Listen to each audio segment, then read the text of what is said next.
Hello friends, मैं अमित। आज हम लोग सीरीज में करेक्ट यूज ऑफ एडवर्ब्स के बारे में पढ़ेंगे। हम लोगों ने इससे पहले भी दो तीन पार्ट्स में इसे बनाया है, जिसमें हम लोगों ने एडवर्ब के डिफिनीशन, टाइप्स, यूजेस और करेक्ट यूज ऑफ एडवर्ब्स के बारे में पढ़ा था।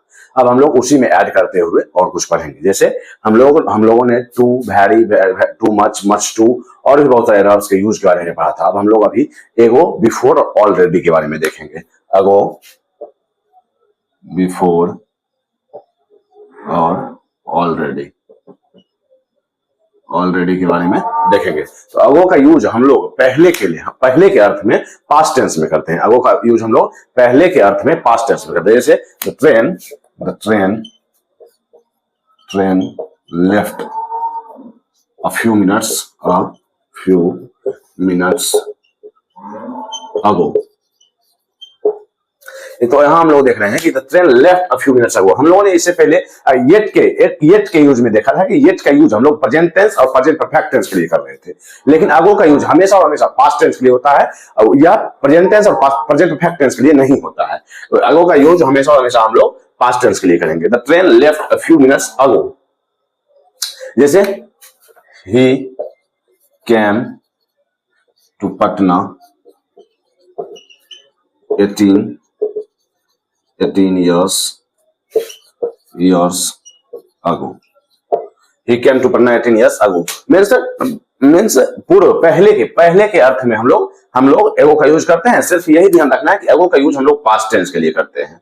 ना कि प्रेजेंट टेंस और प्रेजेंट परफेक्ट टेंस। फिर हम लोग देख रहे हैं बिफोर और ऑलरेडी। तो हम लोग बिफोर का यूज भी हम लोग पहले के लिए ही करते हैं, पहले के अर्थ में। और ऑलरेडी मीन्स पहले से ही हम लोग, जैसे I have done this work already, I have already done this work. तो हम लोग यहाँ इसके एग्जांपल्स देखेंगे। अभी हम लोग अगो, बिफोर और ऑलरेडी के डिफरेंसेस समझने के लिए कुछ एग्जांपल्स देखेंगे। तो अब हम लोग अभी अगो, बिफोर और ऑलरेडी का डिफरेंस देखेंगे सेंटेंसेस से। जैसे he went to Mumbai 5 years ago। It was 5 years ago that my grandfather died। It is यहाँ और इसकी एक चीज और, अगो के साथ अगर हमें यूज करना है, डेट का यूज होगा। अगो के साथ हमेशा डेट का यूज होगा। अगो के साथ सिंस का यूज नहीं होगा। और अगर सिंस अकेले आए तो फिर हम सिंस का यूज कर सकते हैं। जैसे इट वाज, हम लोग जानते हैं कि अगो का यूज पास्ट टेंस के लिए होता है, इसलिए यहाँ वाज का यूज हुआ है। फिर यहाँ सिंस का यूज हो रहा है। It is 5 years since my grandfather died। Means ago के साथ डेट का यूज होता है। फिर हम लोग बिफोर का यूज देखेंगे। I have done this work before, मैंने पहले ये काम कर लिया है। I never before saw such a dreadful sight। I reached home before 7 o'clock। मैं 7 बजे से पहले ही घर पहुंच गया। फिर हम लोग बिफोर का यूज तो हम लोगों ने प्रीपोजिशन में भी देखा था कि बिफोर का यूज हम लोग के सामने के अर्थ में भी करते हैं। जैसे he stood before me, he stood before the judge। Means के सामने, वह मेरे सामने खड़ा है, वह जज के सामने खड़ा है। फिर हम लोग के पहले के अर्थ में she comes before D in the alphabet। फिर अब हम लोग इससे आगे देखेंगे ऑलरेडी का यूज। ऑलरेडी के यूज में हम लोग देखेंगे कि I have already done this work। I have already done this work। I have already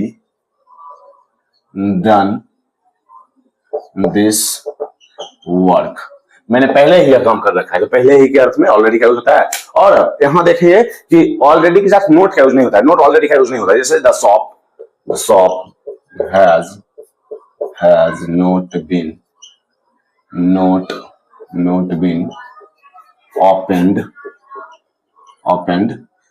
तो हम लोग यहां देख रहे हैं कि the shop has not been opened, या नॉट ऑलरेडी भी ओपन अगर रहेगा, ऑलरेडी भी ओपन, तो हम ऑलरेडी का यूज नॉट के साथ नहीं करेंगे। यहां होगा the shop has not been opened yet.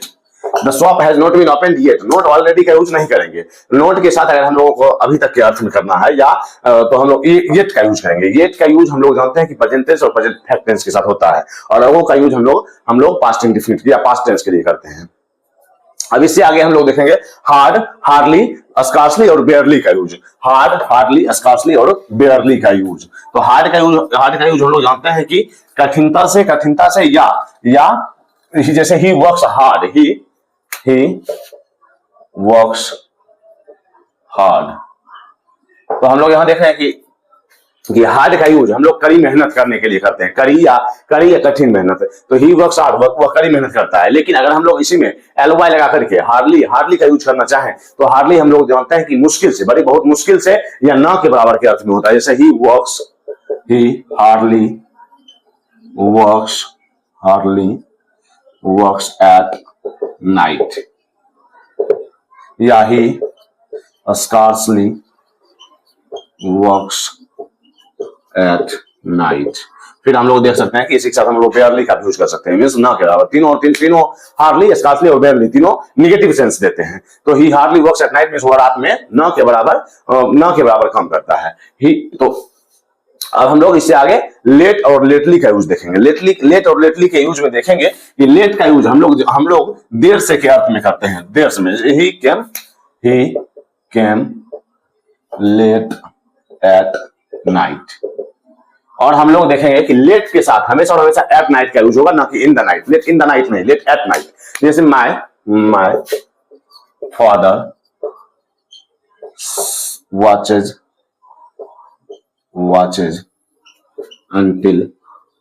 watches television until late at night। तो हम लोग देखें कि लेट के साथ हम लोग हमें एट नाइट का यूज करेंगे, ना कि इन द नाइट का यूज करेंगे। फिर हम लोग अगर लेटली का यूज देखें, फिर हम लोग अगर लेट के यूज में और भी देखें तो लेट का यूज हम लोग एक्स, जैसे ही सी इज माय लेट गर्लफ्रेंड, तो हम लोग यहां देख रहे हैं कि लेट का यूज हम लोग पहले के अर्थ में, मीन्स पूर्व के, वो मेरी मीन्स अगर हम एक्स की बात करें, सी इज माय एक्स गर्लफ्रेंड या सी इज माय लेट गर्लफ्रेंड, दोनों का मीनिंग सेम होगा। फिर हम लोग लेट जैसे अटल बिहारी वाजपेयी, अटल, या Jawaharlal Nehru is the late prime minister of India. Means पूर्व के अर्थ में, पहले के अर्थ में हम लोग लेट का यूज करते हैं। फिर हम लोग जानते हैं कि अगर जैसे जो कि डेड हो चुके हैं, उनके साथ हम लोग लेट का यूज करते हैं। जैसे लेट जवाहरलाल नेहरू, तो हम लोग लेट का यूज करेंगे। फिर हम इसके आगे हम लोग देखेंगे कि लेटली का यूज। लेटली का मतलब होता है recently. Lately means recently, means हाल ही में। अब हम लोग इसके एग्जांपल्स देखेंगे। अब हम लोग लेटली और रिसेंटली के यूजेस देखेंगे। तो हम लोग जानते हैं कि हाल ही में के अर्थ में लेटली या रिसेंटली का यूज होता है। जैसे have you seen the film lately, क्या तुमने हाल ही में इस फिल्म को देखा? Have you visited the Taj Mahal recently, तो हम लोग लेटली की जगह पर रिसेंटली का यूज कर सकते हैं। तो इंट्रोगेटिव और नेगेटिव सेंटेंसेज में, इंट्रोगेटिव और no I haven't seen the film lately, तो हम लोग इंट्रोगेटिव और नेगेटिव सेंटेंस में लेटली का यूज करते हैं। फिर हम लोग जानते हैं कि लेटली और रिसेंटली, लेटली का यूज प्रेजेंट परफेक्ट टेंस में होता है, ना कि पास्ट टेंस में। पास्ट टेंस में अगर हम लोग लेटली और रिसेंटली के डिफरेंसेस जानना चाहें तो हम लोग प्रेजेंट परफेक्ट टेंस में लेटली का यूज करेंगे, लेकिन सिंपल पास्ट टेंस में हम लोग रिसेंटली का यूज करेंगे, ना कि लेटली का। तो recently someone told me that the fire was accused by a cigarette.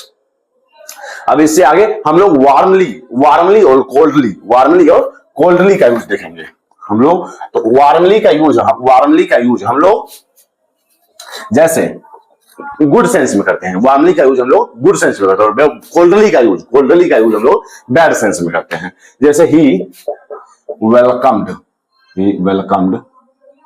Me warmly, he welcomed me coldly. तो हम लोग यहां देख रहे हैं कि वार्मली मींस उसने मुझे बहुत अच्छे तरीके से, बहुत अच्छे ढंग से वेलकम किया, लेकिन कोल्डली का यूज हम लोग बैड सेंस में लेकर चलेंगे कि मेरे साथ अच्छा बर्ताव नहीं किया। तो हम लोग यहां देख रहे हैं कि ही वेलकम्ड मी कोल्डली। तो हम लोग वार्मली को हम लोग अच्छे मींस गुड क्वालिटीज के लिए करेंगे, और कोल्डली का यूज हम लोग बैड क्वालिटीज के लिए करेंगे। मींस हम लोगों के साथ अगर अच्छा बर्ताव हो रहा है तो वार्मली का यूज करेंगे, लेकिन अच्छा बर्ताव नहीं हो रहा तो वार्मली का यूज हम लोग दोस्ताना ढंग से अगर मतलब हम लोग अच्छे बर्ताव के लिए करें तो हम लोग वार्मली का यूज करेंगे। दोस्ताना ढंग से करेंगे तो हम लोग वार्मली का यूज करेंगे, लेकिन हम लोग शत्रुता से या मींस अच्छा बर्ताव नहीं करने के यूज में करेंगे तो हम लोग कोल्डली का यूज करेंगे। अब इससे आगे हम लोग रैदर, फेयरली और बहुत सारे वर्ब्स के यूजेस और भी देखेंगे, लेकिन हम लोग अब कल देखेंगे। यहाँ तक अभी तक के लिए बाय। अगर आपने English grammar with me channel को सब्सक्राइब नहीं किया तो सब्सक्राइब कर सकते हैं। उसमें हम लोगों ने बहुत सारे ग्रामर के टॉपिक्स को डाला है, आप देख सकते हैं, पढ़ सकते हैं। तब तक के लिए